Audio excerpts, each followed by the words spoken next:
বিসমিল্লাহির রহমানির রহিম। আসসালামু আলাইকুম প্রিয় দর্শক, চলে আসলাম আজকে আমি আপনাদের সাথে শেয়ার করার জন্য আমাদের জেলায় অনেক জনপ্রিয় একটা ভাতের রেসিপি নিয়ে। আজকে আমি শেয়ার করব কাজির ভাত। অনেক জেলায় বলে থাকে টক ভাত। তা আমাদের মাদারীপুর, শরীয়তপুর, শিবচর, ফরিদপুর এই জেলায় এই ভাতটা অনেক জনপ্রিয়। তো আমার অনেক আত্মীয়রা আমাকে বলেছে যে কাজির ভাতের একটা ভিডিও তুমি শেয়ার করো, আমাদের অনেক প্রয়োজন। তো তাদের জন্য আজকে আমি এই ভিডিওটা করে একদম কাজি পাতা থেকে রান্না পর্যন্ত সবটাই আজকে আমি আপনাদের সাথে শেয়ার করব। তো যারা না খেয়েছেন তারাও কিন্তু আমার এই ভিডিওটা দেখে রান্না করে খেতে পারেন। এই টক ভাতটা এটা খেতে খুবই ভালো লাগে, রান্না করে খেলে বুঝতে পারবেন।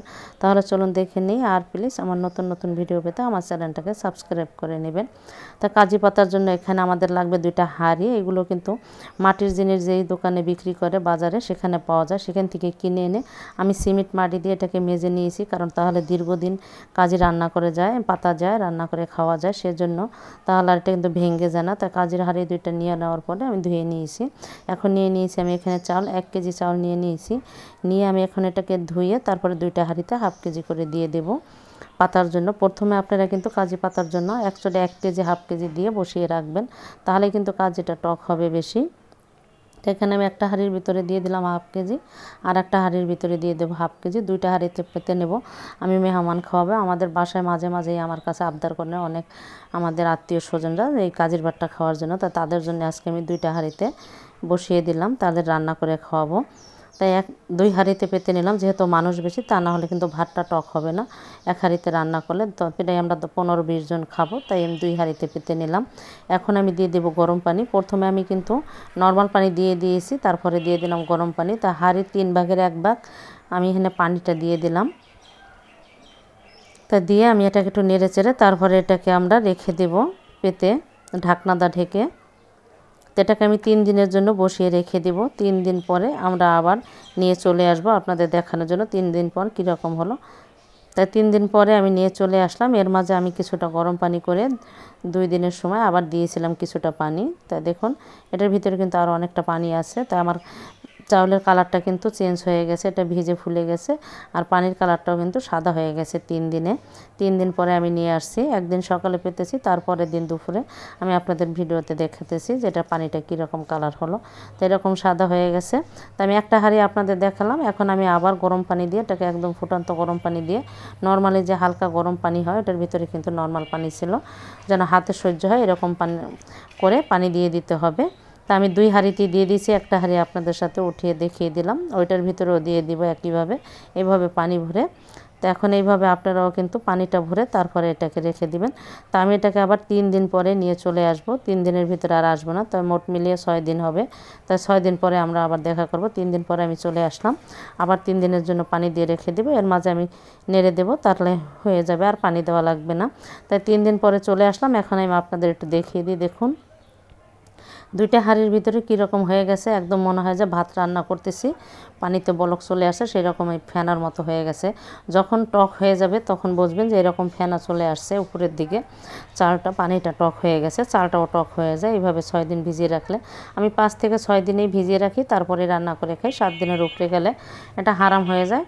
তাই সেই জন্য আমাদের 5 থেকে 6 দিনের ভিতরেই খেতে হবে। তো চালটা কিন্তু আমার এরকম আনামি আছে, ভেঙে জানি, আর সাদা আছে, আর পানিটা একদম দুধের মতন সাদা হয়ে গেছে। আপনারা দেখেই বুঝতে পারতেছেন আমার দুটোটা হাঁড়ির ভিতরে। দেখুন চালগুলো একদম আনাম, আর এত সুন্দর ঘ্রাণ ছড়ছে। এটা যারা দেখেন নাই, যারা খান নাই তারা বুঝবেন না, যারা খেয়েছেন তারা বোঝেন যে এখন কতটা ঘ্রাণ ছুটেছে। আর এটা খেতে গেলে ভাতটা অনেক টক লাগে আর সুন্দর একটা ঘ্রাণ আসে। তো এখন আমরা রান্না করার জন্য চলে যাব। তাই আমি প্রথমে এখন নিয়ে নিয়েছি একটা 3 কেজি ভাতের পাতিলের ভিতরে আমি এখানে 1.5 কেজি দিয়ে দিয়েছি চালটা ধুয়ে দিয়ে দিয়েছি। আমাদের প্রথমে এখন চাল দিয়ে দেব, তারপরে ভাত রান্না করো। তো এই চালের ভিতরে আমরা হাঁড়ির যে পানিটা সেটা দিয়ে দেব, আগে চালটা রেখে দেব, ভিজানো চালটা। তা হাঁড়ির পানিটা দিয়ে চালটাকে দিয়ে তারপরে আমি কিন্তু চুলায় বসিয়ে দিয়েছি। যখন এটা বলক চলে আসবে তারপরে আমাদের ওই ভাত চালটা দিয়ে তারপরে রান্না করে নিতে হবে। সরাসরি যদি 2টা চাল একত্রে দেয় তাহলে ভেজানো চালটা গলে যাবে, ভাতটা কিন্তু দলা পেকে যাবে, খেতে ভালো লাগবে না, ঝরঝরা হবে না। তো এটা হলো আমাদের ভেজানো চালটা, যেটা আমরা 1 কেজি রেখে দিয়েছিলাম। এটাকে আমরা যখন ভাতের পানিটা বলক চলে আসবে তখন আমরা এটা দিয়ে দেবো। যেহেতু 6 দিন চালটা ভিজানো ছিল সেজন্য কিন্তু এটা নরম হয়ে গেছে। তো এই চালটা যখন বলক চলে আসবে তখন এটা কিন্তু একটু নরম হয়ে আসবে। তো আমি একটু নেড়ে দিলাম পাতিলের ভাতটা। তারপর এখন কিন্তু দেখুন বলক চলে আসছে, আমার চুলায় বসিয়ে দেওয়া যে ভাতটা সেটা এখন কিন্তু হাফ সিদ্ধ হয়ে আসছে। এখন আমরা সেই চালটা দিয়ে দেব। আপনারা এইভাবে দিয়ে দেবেন। যখন এটা ভাতটা আমরা যখন চালটা বসিয়ে দেব, বলক চলে আসবে, দেখবেন যে হাফ সিদ্ধ হয়েছে, তখন সেই ভেজানো চালটা দিয়ে দিবেন। তাহলে দোনোটা চাউলের ভাতই একদম ঝরঝরা হবে, গলে যাবে না। তো এটাকে রান্না করে গোড় দিয়ে ঝরঝরা করে নিয়ে তারপরে চলে আসব। তো আমরা চলে যাই কী কী রান্না করব। তো এদিকে আমি 3টে ইলিশ মাছ নিয়ে নিয়েছি, বড় বড়, যেহেতু মেহমান আসবে আমাদের মাছটা বেশি লাগবে। 3টে ইলিশ মাছ, এটার খোসাটা ছাড়িয়ে তারপরে কেটে নিয়ে চলে আসব। আর এখানে নিয়েছি আমরা নদীর যে চাপড়া মাছটা, এটা কিন্তু সাগরের না, আমাদের এখানে নদীর এই চাপড়া মাছটা একদম ইলিশ মাছের মতো লাগে। এটাও কাজের ভাতের সাথে খেতে খুবই ভালো লাগে। এখন আমি কি নিয়েছি ভর্তা করার জন্য, এখানে পটল কেটে উপর দিয়ে খোসাটা কুড়িয়ে তারপরে এটাকে কেটে নিয়েছি, কেটে নিয়ে লবণটা মেখে রেখেছিলাম। তারপরে কিন্তু এই যেটা পানিটা বের হয়ে গেছে, এটাকে চিপড়িয়ে তারপরে আমাদের এটাকে ভেজে নিতে হবে। তো আমি কীভাবে এটাকে ভেজে নেব সেটা আমি আপনাদের দেখিয়ে দেব সামনে। তা পানিটা কিন্তু অনেক, এইভাবে ভিজিয়ে রেখে এদিকে দুন্দুল কেটে নিয়েছি উপর দিকে কুড়িয়ে, তারপরে এটাকে ধুয়ে কেটে লবণটা মেখে রেখেছি। তারপরে পানিটা চিপড়িয়ে ফেলে দিয়ে তারপরে এটাকে ভাজি করে নেব, তারপর ভর্তা করে নেব। আমরা কিন্তু এইভাবে ভর্তা করে থাকি। দুন্দুল পটল লবণ দিয়ে মেখে দিবেন, পানিটা বের হয়ে যাবে, তারপরে এটাকে তেলের উপরে ভেজে নেবেন। এদিকে নিয়ে নিয়েছি বটবটিটা কেটে নিয়েছি সিদ্ধ করার জন্য। আর এদিকে নিয়েছি বেগুন কেটে, আমি এখানে 1 কেজি বেগুন নিয়ে নিয়েছি, 1 কেজি পটল নিয়ে নিয়েছি, 1 কেজি নিয়েছি দুন্দুল, আর 1 কেজি নিয়ে নিয়েছি আমি বটবটি। আর এখানে নিয়ে নিয়েছি আমি 250 গ্রামের উপরে বাদাম, প্রায় হাফ কেজির মতো নিয়ে নিয়েছি। কালো জিরা এখানে 200 গ্রামের মতো। এখানে নিয়েছি 200 গ্রামের মতন চিংড়ি মাছের যে শুটকিটা, সেটা নিয়ে নিয়েছি রান্না করার জন্য। আর এদিকে নিয়েছি শুকনো মরিচটা টেলে নিয়েছি এটাকে ভর্তা করার জন্য আমি। আর এদিকে নিয়েছি কাঁচামরিচ আর ইলিশ মাছের একটা মাথা দিয়ে ভর্তা করে নেব। এদিকে নিয়েছি ধনিয়া পাতা, এটা কিন্তু ফ্রোজিং করে রেখে দিয়েছিলাম, সেটা ভর্তা করে নেব, সেটাও আমি আপনাদের দেখিয়ে দিলাম। তো এগুলো আমরা ভর্তা করে নেব। ভর্তা করার জন্য চলে যাব। তো ইলিশ মাছগুলো কেটে আমি একটু হলুদ লবণ দিয়ে মেখে রেখে দিয়েছি, তারপর এগুলো ভেজে নেব রান্না করার জন্য। আর ওদিকে কিন্তু মাছটাও ভেজে রেখে দিয়েছিলাম। তাই প্রথমে আমরা এখানে কড়াইতে তেল দিয়ে দিলাম, তেলের ভিতরে দিয়ে দেব এখানে মরিচ, 5-6টা মরিচ দিয়ে এখন দিয়ে দেব এখানে পেঁয়াজ আর রসুন। আমি এখানে 3-4টা পেঁয়াজ কুচি করে নিয়েছি আর রসুন নিয়ে নিয়েছি একটা। এর ভিতরে সেই পটলের পানিটা চিপড়িয়ে ফেলে তারপরে দিয়ে দিলাম। আমি কিভাবে এইগুলো টেলে নিই ভর্তা করার জন্য সেটা আমি আপনাদের দেখি। এরকম ভাজির মতো করে নেবেন, একদম ভাজা ভাজা করে, তারপরে এটাকে ভর্তা করে নেবেন। এই ভর্তাটা খেতে খুবই ভালো লাগে। এটার সাথে শুধু আর হালকা একটু লবণ চেখে দিয়ে দিবেন, তাহলেই হয়ে যাবে, আর কিছুই দেওয়া লাগবে না, এটার ভিতরে ভর্তা করে নিলেই হবে। তাই আবার আমি কড়াইয়ের ভিতর দিয়ে দিলাম তেলটা দিয়ে তারপরে আবার দিয়ে দেব শুকনো মরিচ 5-6টা। এখন দিয়ে দেব পেঁয়াজ আর রসুন। আমি এগুলোর ভিতরে পেঁয়াজ রসুন একত্রে দিয়ে একটু ভেজে তারপরে দিয়ে দিলাম দুন্দুল, সব ভাজি করে নেব। শুধু যখন বেটে নিলেই হবে, শিলপাটায় বেটে নিলে তারপরে লবণটা চেক করে নিলেই হয়ে যাবে, আর কিছুর প্রয়োজন হবে না এটার ভিতরে। তো এটাও কিন্তু আমার ভাজি করে নেওয়া হয়ে গেছে, কোনো পানি নেই, একদম ঝরঝরা হয়ে গেছে। এটাকেও আমরা নামিয়ে নেব। হয়ে গেছে আমার, এরকম কালারিং করে নেবেন, তাহলে সুন্দর একটা ঘ্রাণ আসবে। একটু পোড়া পোড়া করে, তাহলে দুন্দুলের সুন্দর একটা ঘ্রাণ আসে খেতে গেলে। তো এটাও আমি নামিয়ে নিলাম। দুন্দুলটা হয়ে গেছে। এখন আমি আবার কড়াইয়ের ভিতরে দিয়ে দেবো প্রথমে দিয়ে দেব বটবটিটা সিদ্ধ করে নেব, পানি দিয়ে দেব। পানি দিয়ে দেওয়ার পরে লবণ দিয়ে দেব। তো লবণটা দিয়ে দেওয়ার পরে এখন আমরা এটাকে একটু মিক্স করে তারপরে ঢাকনাটা ঢেকে এটাকে সিদ্ধ করে নেব।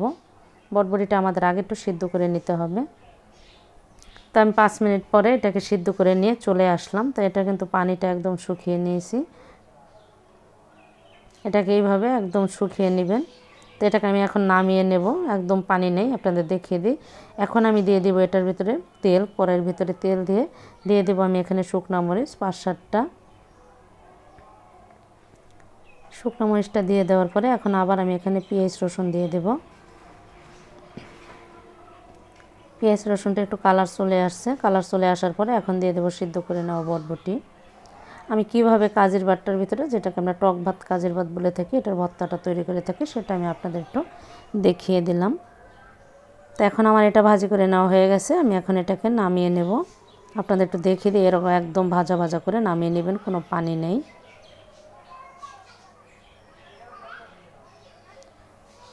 তো এটাও আমার নামিয়ে নেওয়া হয়ে গেল। এখন আমি যেগুলো একটু করে নিয়েছি সেটা দেখিয়ে দিই। এটা পটল, এটা দুন্দুল, আর এটা হয়েছে বটবটি করে নেওয়া হয়ে গেছে। এখন আমরা আবার চুলায় চলে যাব। চুলায় আবার তেল দিয়ে দেব কড়াইতে। তেল দিয়ে দেওয়ার পরে এখন আমরা এই তেলের ভিতরে দিয়ে দেব বাদাম।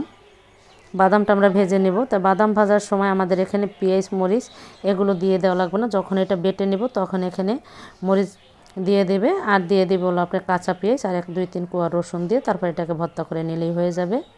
কিভাবে ভর্তা করবে বাদামটা সেটা আমি আপনাদের একটু দেখিয়ে দেবো। তা বাদামটা একটু চুলার জালটা অল্প আছে রেখে তারপরে ভেজে নেবেন। কালার চলে আসলে, তো এটা কালার চলে আসলে নামিয়ে নিলাম। আবার দিয়ে দেব তেল।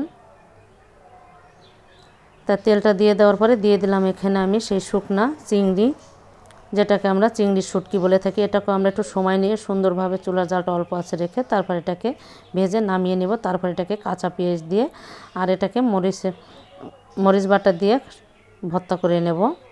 তা আবার আমি একটা ফ্রাই প্যানের ভিতর দিয়ে দিলাম তেল দিয়ে দিলাম বেগুনগুলো ভেজে নিব ঢাকনাটা ঢেকে। তারপরে সুন্দর একটা কালার করে বেগুনগুলো ভেজে নিতে হবে। তো ওই পিঠটা কিন্তু সুন্দর একটা কালার চলে আসছে। এখন আমি আবার এটাকে ভেজে তারপরে উঠিয়ে নেব। তো বেগুনটা একইভাবে সব ভেজে নেব। তো এখানে আমি যে কাঁচামরিচটা নিয়েছিলাম, কাঁচামরিচটা তেলের ভিতরে ভেজে নিব। আর ইলিশ মাছের মাথাটা যখন মাছ ভেজে নিব তখন ওটার সাথে ভেজে নিব। এদিকে নিয়ে নিলাম কড়াইয়ের ভিতরে আমি কালিজিরাটাও ভেজে নেওয়া হয়ে গেল সুন্দরভাবে। এখন আমি আপনাদের সব বাটা দেখাবো না, কিছু বাটা দেখে মরিচগুলো একটা ব্লেন্ডারের ভিতর দিয়ে পানি দিয়ে ব্লেন্ড করে নিয়েছি, তাহলে বাটতে খুব সুবিধা হবে রসুন আর লবণ দিয়ে। এখন এটাকে আমরা শুধু মিক্স করে নেব। মিক্স করে নেওয়া হয়ে গেল, উঠিয়ে নেবে। ভর্তাটা উঠিয়ে নিলাম। আর সেই পাটায় আমরা বাদামগুলো ভর্তা করে নেব। তাই বাদামটা বেটে নেওয়া হয়ে গেছে। দিয়ে দিলাম কাঁচা পেঁয়াজটা দিয়ে আর লবণ দিয়ে তারপরে এটাকে মিক্স করে উঠিয়ে নিলেই হবে আমাদের বাদাম ভর্তা। এই বাদাম ভর্তাটা কিন্তু এই কাজের ভাতের সাথে অনেক ভালো লাগে, এটাকে করে নেবেন। আমি সব ভর্তাগুলো করে দেখাবো না, তাহলে আমার ভিডিওটা অনেক বড় হয়ে যাবে। আমি 3-4টা ভর্তা আমি আপনাদের সাথে শেয়ার করে নেই। আমি সব ভর্তাটা কীভাবে করবেন, ওইগুলো যেগুলো পেঁয়াজ দিয়ে করে নিয়েছি ভেজে, সেগুলো ওইভাবে শুধু বেটে নিলেই হবে। তো এখন বাদাম ভর্তাটা উঠিয়ে নেব। শুটকি ভর্তাটা কীভাবে করে নেবেন সেটাও আমি আপনাদের একটু দেখিয়ে দিই, চলুন। শুটকিটা এইভাবে পাটায় নিয়ে আর ওখানে মরিচ বাটা নিয়ে তারপরে এটাকে এইভাবে বেটে নেবেন। ওঠানোর আগে এটার ভিতরে কাঁচা পেঁয়াজ দিয়ে আর লবণ দিয়ে তারপরে এটাকে মিক্স করে উঠিয়ে নেবেন, তাহলেই কিন্তু শুটকি ভর্তা হয়ে গেল, চিংড়ি মাছের শুটকি ভর্তা। ভর্তাগুলো আমার বোনে করে নিতেছে, আমি সব তেলে দিতেছি আর ও করে নিতেছে, সেই বাকিটু ভিডিও আমি আপনাদের সাথে শেয়ার করলাম। এদিকে বেগুনটা ভর্তা করে নিল। বেগুন বাটা যে ভেজে নিয়েছি সেটাকে এই জায়গায় আমি পেঁয়াজ আর রসুন হালকা টেলে নিয়েছি, সেটা দিয়ে আর লবণ দিয়ে তারপর এটাকে উঠিয়ে নেব। এখানে কাঁচা পেঁয়াজ দিয়ে নেই বেগুনটায়, কাঁচা পেঁয়াজের ভর্তাটা কিন্তু বেগুনের সাথে ভালো লাগে না, তাই বেগুনটার ভিতরে আপনি একটু হালকা টেলে রসুন আর পেঁয়াজ সেটা দিয়ে দেবেন। কিছু ভর্তা আমি আপনাদের সাথে শেয়ার করলাম, এগুলো এইভাবে করে নেওয়ার জন্য। এখানে নিয়ে নিলাম ইলিশ মাছের মাথার কাঁচামরিচ, কীভাবে ভর্তা করবেন, কাঁচা পেঁয়াজ দিয়ে তারপর লবণ দিয়ে উঠিয়ে নেবেন ইলিশ মাছের মাথা আর কাঁচামরিচ দিয়ে। আর এখানে দিয়ে দেবো আমি যে ফ্রোজিং করা ধনিয়া পাতা নিয়েছি, সেটা ওইভাবে নিয়ে তারপর মরিচ দিয়ে লবণ দিয়ে আর রসুন দিয়ে বেটে নিলেই হয়ে যাবে। তো এটাও কিন্তু আমার ভর্তা করে নেওয়া হয়ে গেল। সব ভর্তা কিন্তু এইভাবে করে নিতেছি। এখন নিয়ে নিল কালিজিরাটা নিয়ে দিয়ে দিল মরিচ বাটা আর দিয়ে দিল এখানে রসুন দিয়ে লবণ দিয়ে এখন এটাকে বেটে নিলাম। হয়ে গেল আমাদের সব ভর্তা করে নেওয়া। এখন আমি আপনাদের একটু দেখিয়ে দেব ভর্তাগুলো। দেখুন এইভাবে কিন্তু আমরা কাজির ভাতটা রান্না করে ভর্তা করে থাকি। আরও অনেক ভর্তা করে নেওয়া যায়, আপনারা কিন্তু সব ভর্তা করে নিতে পারেন যে কোনো। আর এর সাথে আমরা ডাল ভর্তা করে নিয়েছি, সেটাও দেখিয়ে নিলাম। আর এদিকে আমি মাছগুলো ভেজে নিয়েছি, সেটাও আমি আপনাদের একটু দেখিয়ে দিই। দেখুন আমি 3টে ইলিশ মাছে ভেজে নিয়েছি। আর এখানে ইলিশ মাছের সাথে কিন্তু আমরা আমার চাবলা যে নদীর যে চাবলা মাছটা সেটাও ভেজে নিয়েছি। এইভাবে সব ভেজে নেওয়ার পরে আমরা আজকে মেহমান খাওয়াবো।